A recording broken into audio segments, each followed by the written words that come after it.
The fluorescent lights in Dr. Kim's office felt too bright as my mother slid the manila folder across his desk with practiced confidence. "She's been committed before," my mother said, her voice dripping with false concern. "Paranoid delusions about us. We're just trying to get her the help she needs." I sat frozen in the chair beside her, my father's hand heavy on my shoulder, not comforting, but restraining.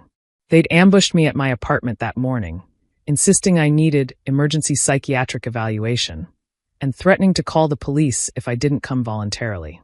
"These episodes have been getting worse," my father added, squeezing my shoulder when I tried to speak. "She makes up wild stories about us trying to steal from her, control her life. Classic paranoid behavior." Dr. Kim opened the folder, his expression unreadable as he scanned the documents. I caught glimpses of official-looking letterhead, psychiatric evaluation forms, commitment papers. All fake. All designed to make me look insane. "According to these records," Dr. Kim said slowly, "Olivia was an inpatient at Riverside Psychiatric Hospital from March to May of last year." "That's not true," I said, but my mother talked over me. "See, this is exactly what we mean. She denies documented facts. She can't accept reality. The inheritance delusions are the worst," my father said, playing his part perfectly. "She thinks we're trying to steal money from her grandmother's estate. As if we would ever." "Interesting," Dr. Kim interrupted, still studying the papers. "These are quite detailed.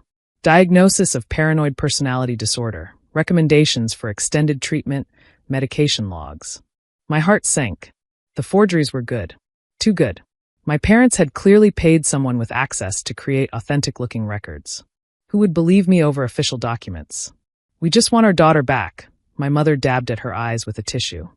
"The real Olivia, not this suspicious, hostile person she's become." Dr. Kim set down the papers and looked directly at me. "Olivia, what do you remember about your time at Riverside?"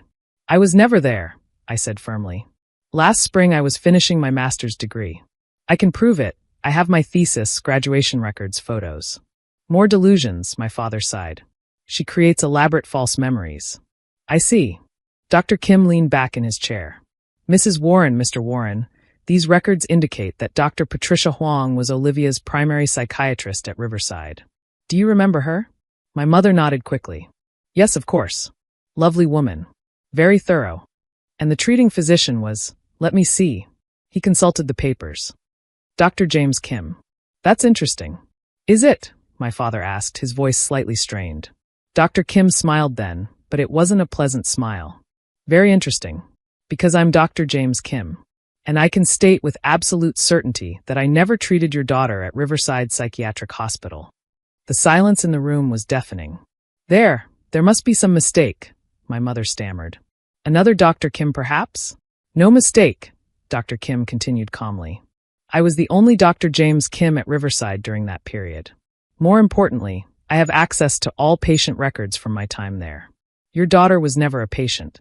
He pulled out his phone. "Security, please come to office 314. We have a situation involving forged medical documents." "Wait," my father stood up. "This is a misunderstanding. Sit down, Mr. Warren." Dr. Kim's voice was steel. "Forging medical records is a federal crime. Using fraudulent psychiatric documents to attempt involuntary commitment is conspiracy, fraud, and false imprisonment." My mother's carefully constructed mask finally cracked. "You don't understand. She inherited $2 million from her grandmother. She's not capable of managing." "Ah," Dr. Kim nodded. "And there's the motive." I found my voice. "Grandma left me everything because she knew exactly what they were. She saw how they treated me." "Ungrateful brat," my mother snarled, all pretense gone. "We raised you. That money should be ours." "Please keep talking," Dr. Kim said mildly. "This is all being recorded for legal purposes." 2 security guards entered, followed by a woman in a suit who introduced herself as the hospital's legal counsel. "I've already contacted the FBI," she said. "Forging medical records involving interstate healthcare facilities falls under their jurisdiction. They're very interested in this case." My father tried one last manipulation. "Olivia, sweetheart, tell them this is a mistake. We're family. Family doesn't try to have me committed to steal my inheritance," I replied. Dr. Kim turned to me. "Olivia, I need to ask, are you safe? Do you have somewhere to go?" "Yes. My own apartment. They don't have keys anymore." "Good. I'm recommending a restraining order immediately. Ms. Chun here will help you with the paperwork. As security began escorting my parents out, my mother turned back. You'll regret this. No one will believe you over us. We're respectable people. The FBI tends to believe evidence over reputation, Ms. Chun said dryly. And forged federal documents are excellent evidence. After they were gone, Dr. Kim sat with me as I shook with delayed reaction. How did you really know? I asked. You weren't really at Riverside, were you? He smiled, a real smile this time. I was. But what tipped me off wasn't just the forgery. It was you. Me. When someone's been institutionalized, especially involuntarily, they show certain behaviors. Hypervigilance around medical staff, specific language patterns, physical responses to clinical settings. You showed none of that. Plus, he pulled up something on his computer. I always check our inter-hospital database.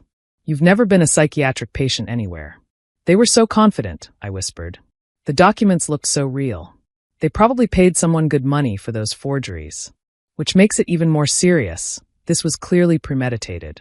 Ms. Chun returned with forms. The FBI wants to meet with you tomorrow. Can you bring any documentation about your inheritance? Any previous threats or suspicious behavior from your parents? I almost laughed. I have 3 years' worth. Emails, texts, voicemails. My grandmother helped me document everything before she died. She said they'd try something like this. Smart woman, Dr. Kim said. She protected you even after she was gone. The next year was a whirlwind of legal proceedings. The FBI investigation uncovered a network of document forgers my parents had hired through the dark web. They'd paid $50,000 for the fake medical records, using money they'd stolen from my grandmother while she was dying. Both my parents were charged with multiple federal crimes: conspiracy to commit fraud, identity theft, forgery of government documents, and attempted false imprisonment. The text messages between them planning the scheme sealed their fate. The psychiatrist's plan is perfect. Once she's committed, we get power of attorney. Make sure the forgeries are perfect. We only get one shot. 2 million will solve all our problems. She owes us anyway.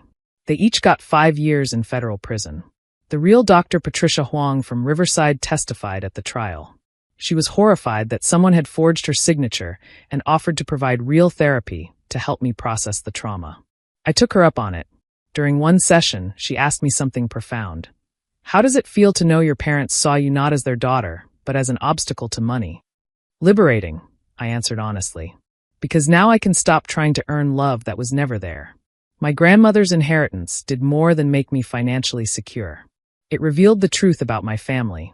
She'd known they would come after the money, which is why she'd insisted on ironclad legal protections and helped me document their behavior.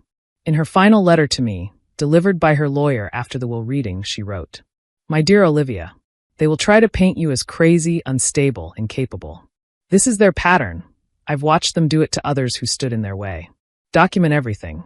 Trust no one except verified professionals.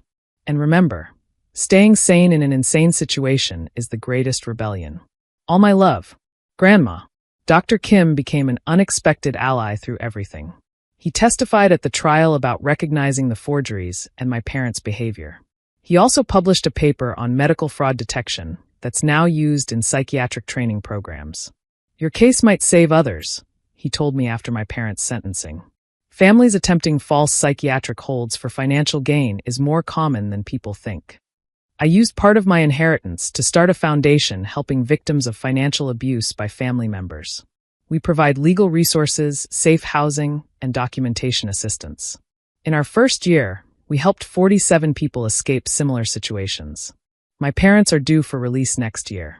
They've sent letters through their lawyers demanding I support them when they get out, claiming I owe them for raising me. I don't respond. The restraining order is permanent, and I've legally changed my name. Sometimes I think about what would have happened if they'd succeeded. If Dr. Kim had been a different doctor, one who didn't check carefully, who believed official-looking papers over a frightened young woman's protests.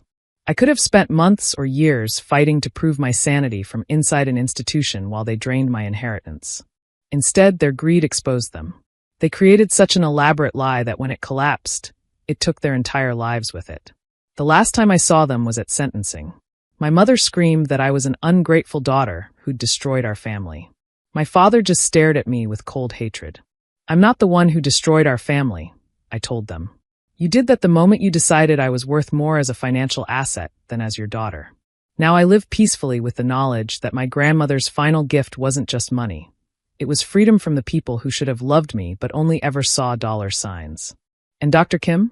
He keeps a photo from the trial in his office as a reminder to always verify, always question, always protect the vulnerable. Under it is a simple caption: trust but verify. Someone's life may depend on it. He was right. Mine did.